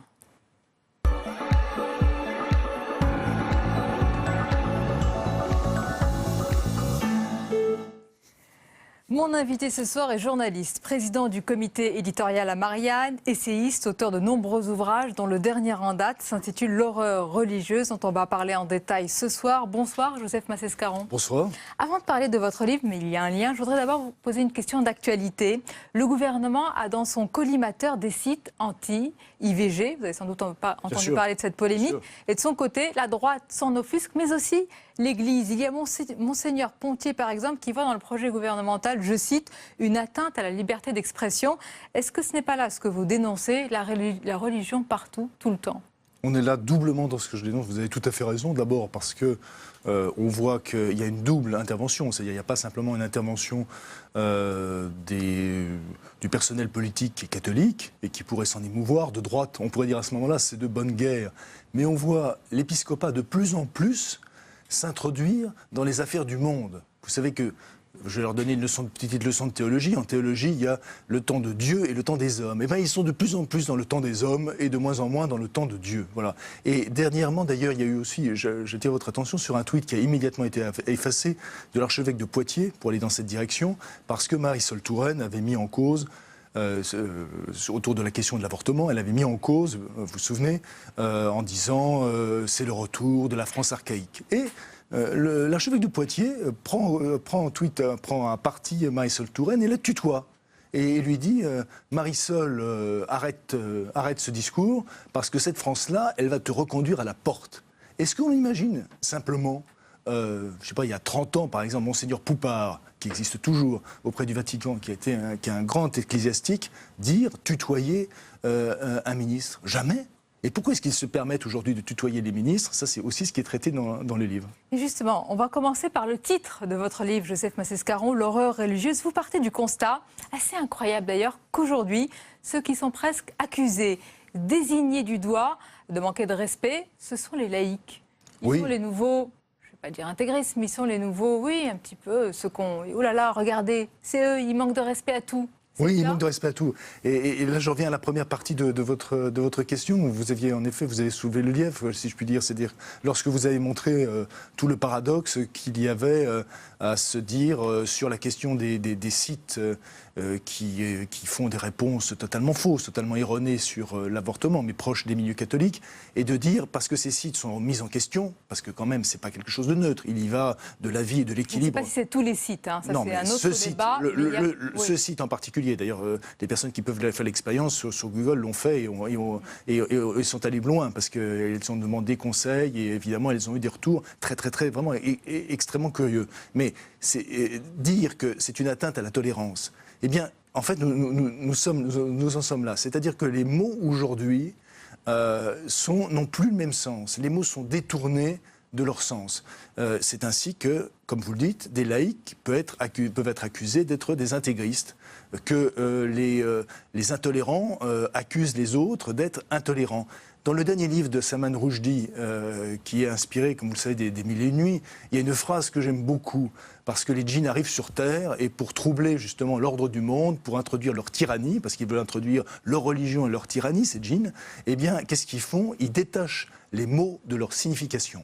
Et ça, c'est ce qui arrive aujourd'hui. Et si bien qu'en détachant les mots de leur signification, on arrive, nous dit Rushdie, à ce que le poignard accuse d'être poignardé. Vous l'avez lu, cette phrase. Elle est sublime. Parce que c'est exactement... Ça résume totalement l'esprit de ce livre. C'est-à-dire de soulever, en effet, nous sommes dans une sorte de révolution copernicienne que l'Église fait, même s'ils ont brûlé Copernic, c'est pas grave. Mais il faut une révolution copernicienne sur le langage. Et si bien qu'aujourd'hui, les laïcs, les personnes, ou plus largement les personnes qui ne croient pas, se sentent, comment dire, ont honte pratiquement. Parce qu'en face, parce que vous dites révolution copernicienne, il y a une véritable offensive idéologique et politique qui est menée. Alors, ce qui est bien dans votre livre, Joseph Massescaron, c'est que il y a tout le spectre religieux, il y a toutes les religions. Évidemment, ceux qui nous écoutent ce soir et nous regardent, ils pensent qu'il y a d'abord et surtout l'islam. Il y a l'islam. Parce qu'il y a l'islam, mais il y a les autres religions. Pour vous, il y a comme un faisceau qui est mené en ce moment, une véritable offensive. Oui, et d'ailleurs, d'abord cette offensive, je montre que cette offensive, elle est mondiale. C'est-à-dire partout, on la retrouve en Amérique latine, on la retrouve aux États-Unis, on la retrouve en Afrique, on la retrouve en Asie aussi. Et j'assiste aussi en Asie. Pourquoi ? Parce que on ne peut pas dire que c'est simplement l'œuvre des monothéismes. Évidemment, avec l'hindouisme, l'élection, on peut dire pratiquement que l'élection de Modi est passée sous les radars. Globalement, en tout cas en France, est passé sous les radars. Or, c'est quelque chose d'extrêmement important parce que l'Inde sera demain la première puissance en termes démographiques. C'est une immense puissance nucléaire, c'est une immense puissance aussi de par sa technologie, de par son commerce, de partout. Et finalement, ils ont mis en tête Modi, qui est le descendant direct de la personne qui a assassiné Gandhi. Il faut savoir que les jeunes qui soutiennent le Premier ministre en Inde, ils défilent au pas de loi comme les Hitlerjugend, parce qu'ils ont été créés à l'époque des Hitlerjugend. Là, je ne fais pas de la réduction ad Hitlerum. C'est tout simplement la réalité. Donc, ce sont les faits. Mais si on va plus loin, vous dites que c'est un totalitarisme primitif. Oui. Et en face, qui a démissionné ? Est-ce qu'on a démissionné ? Et qui l'a fait dans ce cas-là ? Est-ce que c'est par paresse ? Ou est-ce que finalement, c'est une forme de relativisme ? On relativise tout. C'est pas si grave que l'Église donne son avis. C'est pas si grave si l'imam donne son avis. C'est pas si grave finalement tout cela. Je pense que d'abord la paresse préside à tout, parce que il y a en effet paresse des intellectuels. La paresse des intellectuels, bien sûr, la paresse des intellectuels, et puis également le relativisme, c'est-à-dire le fait de dire tout se vaut à peu près, et finalement il n'y a pas de tout se respecte, toute opinion les opinions se valent, les opinions se respectent. Donc à force de dire, et c'est vrai qu'il faut respecter une opinion, mais il ne faut pas respecter une opinion pour dire je m'incline devant l'opinion. Il faut, comme disait Montaigne, prendre une opinion pour frotter son esprit contre l'esprit de l'autre, parce qu'il faut arriver à quelque chose. Tandis que là, ce sont des opinions qui cohabitent les unes à côté des autres. Comment vous expliquez ? Parce que c'est comme si vous étiez le seul à le voir, ou l'un des seuls. Il y en a d'autres avec vous de l'extérieur, mais et comme si nous tous, collectivement, comme dirait Freud, c'est un délire collectif, on a perdu la raison, on a perdu la rationalité. Ce serait une forme de déchéance de rationalité de notre part. Oui, c'est le mot en effet, déchéance de rationalité. Déchéance de rationalité parce que la raison, parce qu'il y a une crise du progrès, bien sûr, parce que le progrès est en crise. Donc qui dit progrès de la crise, du progrès, dit évidemment bien sûr crise de la raison, parce que nous sommes dans une période extrêmement complexe et que plus la période est complexe, plus le monde est complexe et plus il faut apporter des réponses simples, parce que les grandes idéologies sont mortes. On l'a vu au moment après la chute du mur de Berlin. Donc on nous a dit que c'était la fin de l'histoire, que c'était la fin des idéologies. Mais comme la nature, et surtout la nature politique a horreur du vide, qu'est-ce qui s'est passé ? Eh bien, il y a d'autres choses qui ont pris la place. Et ce qui a pris la place est inquiétant, est extrêmement inquiétant. C'est-à-dire ces religions contemporaines, politiques, sont inquiétantes. D'abord, ce qu'il faut dire avec force, c'est que ces religions politiques contemporaines, toutes, qu'il s'agisse de l'islam, du catholicisme, de l'hindouisme, du protestantisme évangélique aux États-Unis, on pourrait en parler, partout.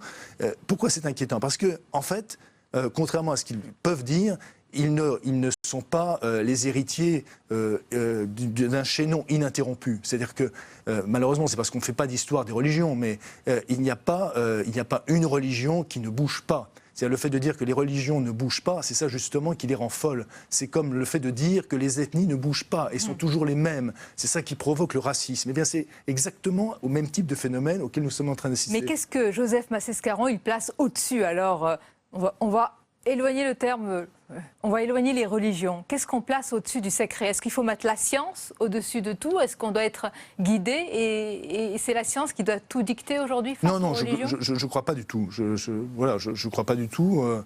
Je crois que il y a ce qu'on doit mettre, en fait, ce qu'on doit mettre au-dessus de tout. Je pense que c'est la lucidité. Oui, non, je pense que c'est l'éveil. Voilà, c'est l'éveil. C'est l'éveil, c'est l'émerveillement, parce que l'éveil nous éveille à la beauté, l'éveil nous réveille aussi pour le savoir, l'éveil nous apprend à penser par nous-mêmes, nous apprend à nous sculpter en permanence. Donc, c'est essentiel, où ça ? À l'école, forcément, où on apprend. C'est forcément à l'école. Il l'école. faut apprendre cet éveil et donc sanctuariser l'école. Il y a un débat, vraiment là, aujourd'hui, l'école, le débat sur l'école, véritablement, avec la question laïque, ne fait que commencer. Vous verrez que demain, à l'école, le créationnisme, comme aux États-Unis et comme ailleurs dans les pays anglo-saxons, s'invitera. D'ailleurs, ça a déjà commencé, quand malheureusement, Najat Vallaud-Belkacem, je pense peut-être par facilité, par méconnaissance, pond une directive sur les sciences et vie des sciences naturelles, et dit qu'il ne faut pas que la science froisse les personnes qui ont des croyances religieuses. Mettez-vous à la place des professeurs, c'est-à-dire qu'est-ce qu'ils peuvent enseigner dans ces cas-là. C'est-à-dire ils sont, alors là pour le coup, en première ligne, voilà, en casoar, sabre au clair, et il y a la mitraille en face. Qu'est-ce qu'ils peuvent faire ? Tout à l'heure, je vous ai posé la question, mais vous n'y avez pas vraiment répondu, des intellectuels. Ma question va plus loin, parce qu'on va les appeler différemment. Ceux qui veillent, pas à notre destin, mais sur notre société, les grands intellectuels, vraiment, pas ceux qui se croient importants. Parce que quand ils écrivent quelque chose, on comprend qu'il y a du sens. Où est-ce qu'ils sont ? Où sont ceux qui doivent alerter quand il y a des dérives ? Le problème, justement, c'est qu'ils Ils sont endoctrinés aussi ? Est-ce que c'est ceux-là qui, par exemple, nous disent, quand il y a eu l'affaire du Birkenstock, c'est d'abord un gage de liberté pour les femmes ? Est-ce que ce sont ces mêmes intellectuels-là ? C'est pas toujours les mêmes, c'est en partie les mêmes, mais c'est pas toujours les mêmes. Mais ce qui est vrai, c'est que ce que je montre aussi dans ce livre, c'est que il y a un chapitre qui s'appelle Jeunesse d'un aveuglement.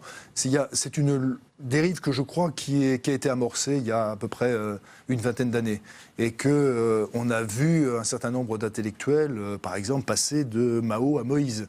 On a vu un certain nombre d'intellectuels qui étaient parmi les nouveaux philosophes, tout d'un coup trouver que la religion iranienne, le chiisme, était quelque chose d'absolument formidable et merveilleux, parce qu'ils ont voulu, ils se cherchaient un système. C'est-à-dire qu'on a l'impression que, vous savez, c'est comme ces crustacés qui veulent absolument se trouver un coquillage pour se mettre à l'intérieur. Voilà. C'est malheureux. Et je crois qu'il y a une vraie démission. Je suis frappé qu'il n'y a pas beaucoup d'intellectuels, d'ailleurs, qui se disent, finalement, il faut prendre le risque du doute, et du doute absolu, c'est-à-dire le doute absolu étant de douter de de quoi son ils ont peur ? Pourquoi ils ne prennent pas ce risque ? Parce qu'on va les accuser d'être islamophobes. D'abord. Par exemple. Je pense, par exemple, oui, bien sûr. Bien sûr, il y a aujourd'hui l'islamophobie est le premier signe, justement. D'ailleurs, de plus en plus sur les réseaux sociaux, alors évidemment, c'est l'islamophobie qui tient de très très loin, qui est en tête, mais vous voyez, on entend parler, on voit la christianophobie également. Donc, bien sûr, l'islamophobie, c'est quelque chose qui est totalement absurde. C'est l'impossibilité de critiquer une religion, et en cela, c'est évidemment un totalitarisme primitif. Vous dites que toute religion est critiquable et qu'il faut avoir j'allais dire, pas cette volonté de lucidité, mais c'était vraiment une nécessité d'être lucide. Mais vous-même, Joseph Massé-Oscaron, on a l'impression quand même, quand on lit le livre, que vous n'êtes pas insensible au sacré, à la transcendance. Vous ne l'excluez pas. Peut-être que vous l'avez vécu dans votre vie, je ne sais pas. Peut-être que vous y croyez. Non seulement je l'ai vécu dans ma vie. Il m'est arrivé de faire quelques retraites à Solesmes, non loin de chez François Fillon. Ça m'est arrivé aussi à l'Athos, puisqu'on dit l'Athos et non pas le mot Athos. Oui. Voilà, puisque je suis orthodoxe de confession. Mais je crois vraiment que plus j'avance, et depuis longtemps, plus je crois que le problème des religions, c'est vraiment qu'elles se sont toutes versées dans ce que j'appelle le temps des hommes, c'est-à-dire qu'elles sont parties du temps de Dieu, qui était le temps du sacré, pour être dans celui de la facilité. Elles ont tué le sacré. Voilà, elles ont quitté le sacré. Les religions aujourd'hui ont quitté le sacré. Écoutez, on peut en effet dire tel évêque, Monseigneur 23 a parlé de ceci, ou Monseigneur Barbarin a parlé de cela, etc. Mais est-ce qu'on peut aujourd'hui, contrairement à, il y a par exemple 30 ans où il y avait des grandes colères, je ne parle pas simplement de Monseigneur Poupard, Monseigneur Danielou, ou Maurice Clavel par exemple, Maurice Clavel qui nous manque énormément, on a envie de leur dire, de les prendre, de dire mais faites vraiment votre travail, c'est à votre travail. c'est pas de nous imposer un ordre moral.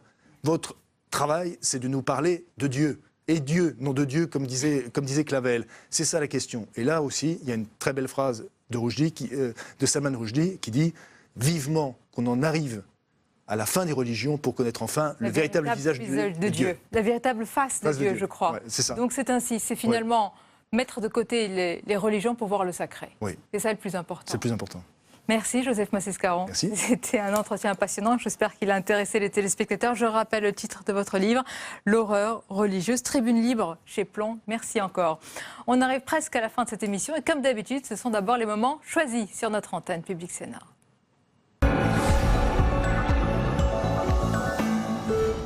Il y a 4 millions de sympathisants d'un parti, 10% du corps électoral, qui ont choisi le meilleur pour eux des représentants de leur projet. Mais les Français n'ont pas le droit d'avoir d'autres projets.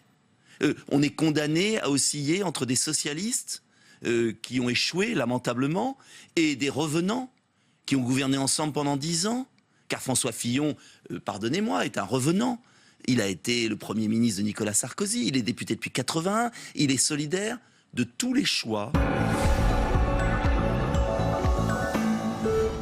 Donc moi j'ai la certitude que tous ceux qui se retrouvent dans les valeurs du centre se reconnaissent maintenant dans la candidature de François Fillon, dans l'homme. Et en particulier les sénateurs du groupe centriste dans leur diversité. Alors bien évidemment, il y a quelques idées nouvelles, comme l'a dit François Fillon hier en venant au Sénat, quelques idées nouvelles qui doivent être intégrées, ajoutées dans le projet présidentiel. Mais moi j'ai confiance dans ce socle qui s'est prononcé dimanche dernier sur un projet qui constitue une base sur laquelle nous pouvons travailler. La campagne présidentielle s'invite au Sénat. La droite majoritaire rejette cet après-midi le budget 2017 sans discussion préalable. En cause, un projet de loi de finances jugé trop optimiste qui fait des cadeaux à 1 an de l'élection présidentielle. C'est un budget électoraliste, il y en a pour tout le monde. La masse salariale de l'État augmente de 4% l'année prochaine. On fait des cadeaux aux associations. Voilà, on est en fin de parcours, il faut sauver les meubles avant la présidentielle et donc on est prêt à faire n'importe quoi. Je suis entièrement d'accord avec un grand nombre de propositions de François Fillon. En particulier ce qu'il dit sur la Russie, ce qu'il dit sur l'évolution du travail. Il y a beaucoup de choses sur lesquelles je ne suis pas d'accord. La réforme de l'école, je ne la vois pas comme ça. La réforme de la fonction publique, je ne la vois pas comme ça. Mais enfin, je suis d'accord sur certaines dimensions. C'est d'autant plus amusant, si je peux rappeler ce souvenir, c'est que la commission que m'avait demandé de présider Nicolas Sarkozy, c'est pas Nicolas Sarkozy qui me l'a demandé, c'est François Fillon. C'est François Fillon. François Fillon m'a appelé pour me demander de présider cette commission. Et je l'ai fait en lui disant, je le fais avec grand plaisir, si c'est une commission bipartisane. Ensuite, Nicolas Sarkozy a co-signé la lettre de mission que m'a demandé François Fillon.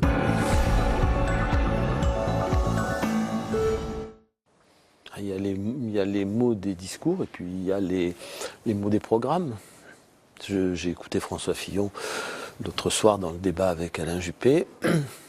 J'ai lu son programme, ses documents de campagne, et je ne vois pas très bien le rapport entre la solidarité et la justice et son programme économique et social. On peut coller des mots solidarité et justice partout, encore faut-il après les traduire en programme. Je ne vois pas très bien en quoi dynamiter l'assurance maladie, c'est renforcer la solidarité. Je ne vois pas très bien en quoi affaiblir la protection des chômeurs, c'est renforcer la justice. Les fonctionnaires, c'est pas des emplois concrets comme ça pour y mettre des gens planqués, payés à rien faire. Moi, je suis au conseil régional d'Auvergne-Rhône-Alpes. Je suis désolée, quand je vais dans les couloirs voir les agents, il y a personne qui est en train de se tourner les pouces et d'attendre et de se dire qu'est-ce que je vais faire de ma journée aujourd'hui. Plus on va les pressuriser, plus on va les réduire, plus inévitablement les arrêts vont avoir lieu. Mais parce que quand vous nettoyez à 3 ou à 4 ou que vous nettoyez tout seul, eh ben, vous n'avez pas les mêmes conséquences sur le petit mal de dos, on va le dire comme ça, le petit mal de dos le lendemain matin qui nécessite qu'une journée de repos, voilà, qui ne nécessite pas de s'arrêter 15 jours, que quand vous êtes plusieurs. Et on arrive à la fin de cette émission. Merci à vous, merci de votre fidélité. Demain, votre rendez-vous matinal, c'est Territoire d'Info. Puis je vous retrouve avec plaisir à 22h pour nos débats, décryptages. Et puis le grand entretien demain, ce sera Jean-Michel Villemotte, l'architecte et urbaniste. À demain donc. Belle fin de soirée en notre compagnie.